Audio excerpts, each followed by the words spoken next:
Assalamualaikum guys, kumaha damang sampurasun sareng wilujeng sumping channel abdi saya BDT dari Borneo Sabah akan menemani kawan-kawan dalam episode reaction kali ini. Pertamina bikin prank sama rakyat Indonesia guys. Apa yang terjadi kita akan sama-sama nonton guys. Mari kita sama-sama nonton video yang satu ini guys. Mafia Gas main oplos Pertamex guys. Jadi kita akan sama-sama nonton video ini. Ojo lali guys di subscribe channel. Jangan lupa klik like, komen, dan share. Dan saya doakan kawan-kawan semua yang nonton berada dalam keadaan yang sehat, dimurahkan rezeki, dipermudahkan segala urusan dunia dan akhirat, dan tanpa buang-buang waktu guys. Mari sama-sama kita nonton video ini. Let's go. 1, 2. Kita bersinar, BDT buka mata dunia, Sabah dan Indo satu frekuensi sama irama silaturahmi lewat video kita terus maju. BDT channel reaksi bikin bersatu. Kita nggak butuh alasan lagi. Hukum mati para mafia migas. Pak Prabowo, nggak usah lama-lama. Ini bukan maling ayam, ini maling ratusan triliun dari rakyat. Negara rugi, rakyat sengsara, mesin rusak, harga BBM naik terus. Mereka bukan sekadar koruptor biasa, mereka penghancur ekonomi bangsa. Mereka penyebab rakyat makin susah. Mereka bikin harga barang naik, inflasi makin menggila. Pak Prabowo, kami rakyat menuntut keadilan. Seret semua pemain kotor, buka semua data mafia migas. Siapapun yang terlibat, jangan ada ampun. Kalau cuma nangkep dirut Pertamina doang, itu cuma wayang. Dalangnya masih bebas, masih nikmatin duit hasil rampokan. Bongkar semua, bersihkan semua. Jangan biarkan Indonesia terus jadi sapi perah oligarki migas. Bongkar semua. Siapa dalang di balik mafia migas? Ini bukan cuma satu orang, ini jaringan raksasa. Jangan kira kita nggak tahu siapa dalang sebenarnya. Oke guys, jadi ternyata mafia migas di Indonesia ini wujud guys. Mafia migas dia mengambil kesempatan dan mengambil duit rakyat gitu daripada inilah migas. Jadi kalau menurut kalian, apa pendapat kalian? Apakah benar mafia migas itu wujud atau ini cuma sekadar konten yang hoax gitu? Coba komen di ruang komentar di bawah. Dan ini saya rasa sangat merugikan rakyat Indonesia dan juga negara Indonesia, sebab ini kalau betul ada, kalau benar wujud mafia migas ini, pasti mengaut keuntungan triliunan guys. Triliunan rupiah. Mereka pasti mengaut untung yang besar daripada ini. Jadi kita sambung nonton. Mau dirut Pertamina ditangkap? Bagus. Tapi dia cuma pion. Kalau pion tumbang, dalang-dalang di belakangnya masih bisa rekrut boneka baru. Sampai kapan kita dibiarkan jadi korban permainan kotor ini? Kita udah bosan dengan drama tumbal-tumbalan. Coba pikir, kenapa setiap kali ada skandal migas yang diciduk cuma pejabat kelas menengah? Kenapa mafia minyak bisa terus eksis selama puluhan tahun? Kenapa impor minyak masih jadi bisnis triliunan yang nggak transparan? Jawabannya jelas. Ada pemain besar di balik semua ini. Mereka ada di dalam birokrasi, di DPR, di kementerian, di lingkaran kekuasaan. Satu tuduhan mereka yang berani. Punya uang, mereka punya kekuatan politik, dan mereka nggak takut hukum. Kalau mau serius, jangan cuma jaring ikan kecil. Jaring hiu-hiu besarnya, kita harus tahu siapa saja yang bermain. Kita tantang pemerintah untuk buka semua data minyak. Siapa broker yang selama ini impor minyak? Siapa yang selama ini main di bawah meja? Siapa yang terima komisi dari setiap transaksi BBM? Jangan ada yang ditutup-tutupi. Jangan cuma tangkap orang kecil. Kalau berani, bersihkan sampai akar-akarnya. Kita rakyat udah cukup sabar, tapi kesabaran ada batasnya. Rakyat udah cukup kalau sabar guys. Kalau pemerintah nggak bisa lawan mafia migas, rakyat sendiri yang akan turun tangan. Pak Prabowo, buktikan. Lawan mafia migas sekarang juga on fire. Bongkar jaringan mafia migas. Rakyat sudah muak. Kita nggak akan diam. Sekarang saatnya kita ungkap siapa saja pemain kotor di balik mafia migas. Kalau negara nggak mau buka, rakyat yang akan memaksa.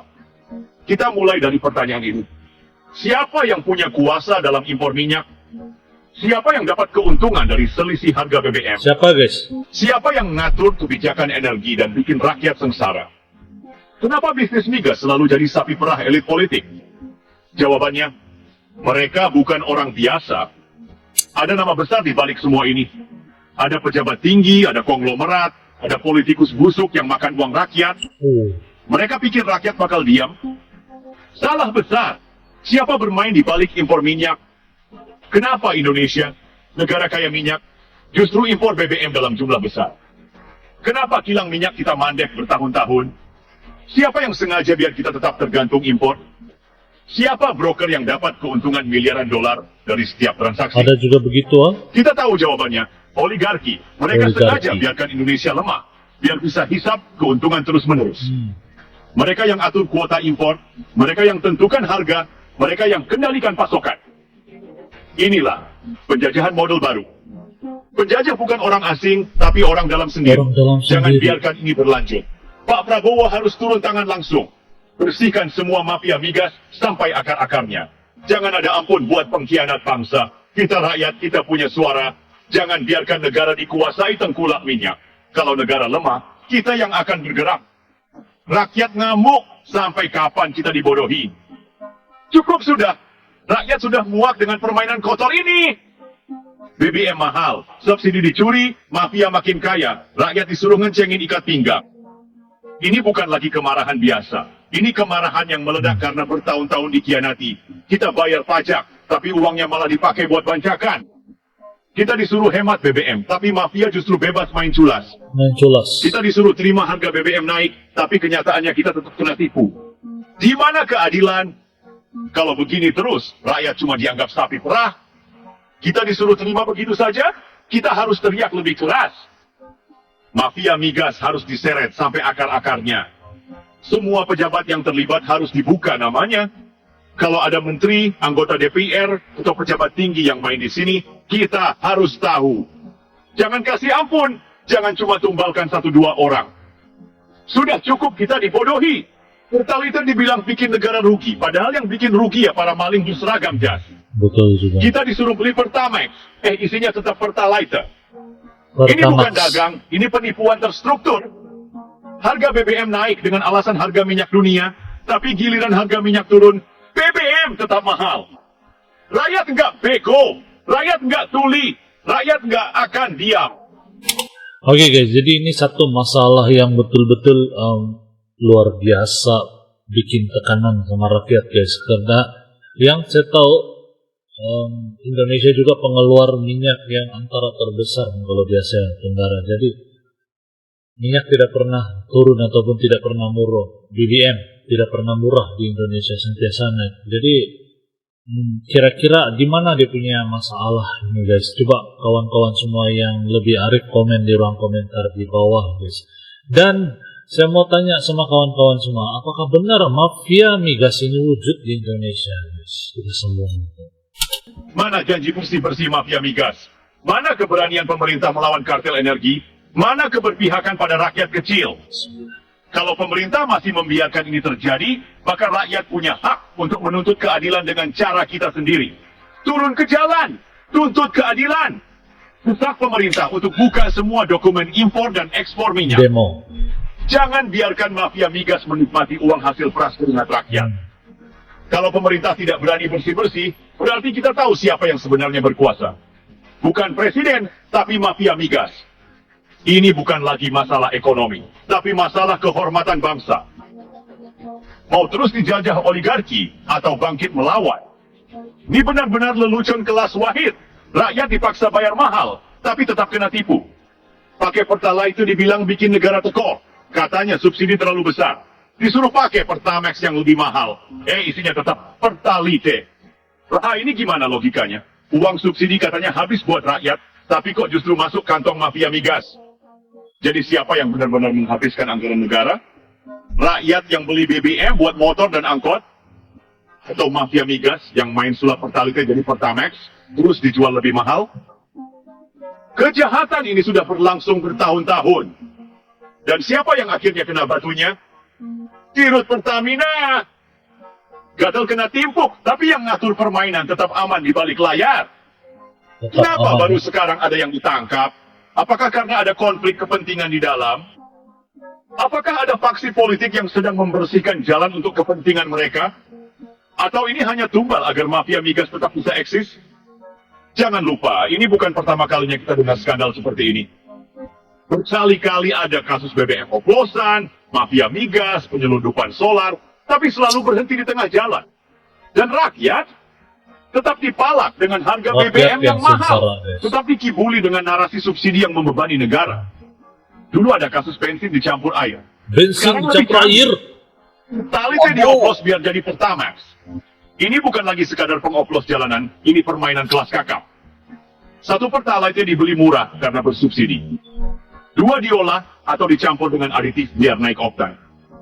3 dijual sebagai Pertamax dengan harga lebih mahal. Simple tapi jahat. Dan ini Simple terjadi tapi di bawah jahat. hidung negara. Yang kaya tetap mafia, yang rugi tetap rakyat. Yang dapat keuntungan tetap pengusaha licik, yang tekor tetap masyarakat kecil. Dan jangan lupa, ini bukan sekadar masalah uang. BBM oplosan bisa merusak mesin kendaraan. Mobil dan motor rakyat mogok lebih cepat. Betul. Konsumsi BBM lebih boros. Mesin gampang rusak karena kualitas bahan bakar lebih buruk dari yang dijanjikan.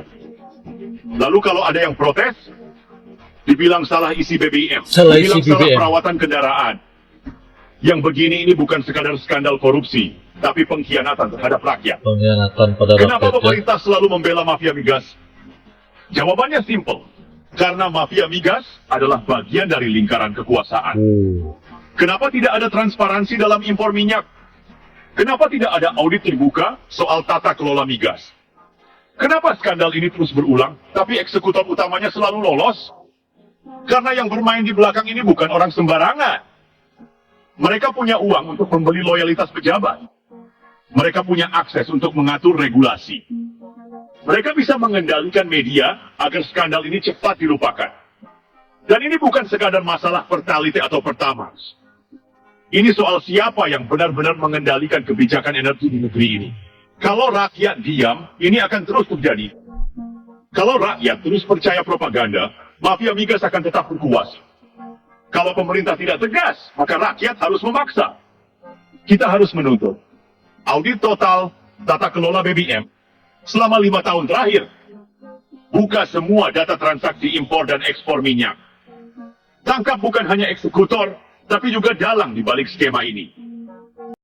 Oke guys, jadi demikian video yang baru kita nonton bareng ya. Jadi kalau menurut kawan-kawan semua, mafia migas ini memang wujud di Indonesia. Dan kalau betul wujud, memang rakyat-rakyat Indonesia yang turut kena dampak daripada perbuatan ini guys. Jadi apa kira-kira yang harus dilakukan guys? Coba komen di ruang komentar di bawah kawan-kawan semua. Sampai di sini dulu video kita kali ini. Semoga kawan-kawan suka dan terhibur. Insyaallah kita jumpa lagi di video yang akan datang. Jangan lupa di subscribe channelku guys, klik like, comment, dan share. Dan sampai kita ketemu lagi. Assalamualaikum. Salam sejahtera di video. Yo teman-teman, ojo lali di subscribe yo channelku.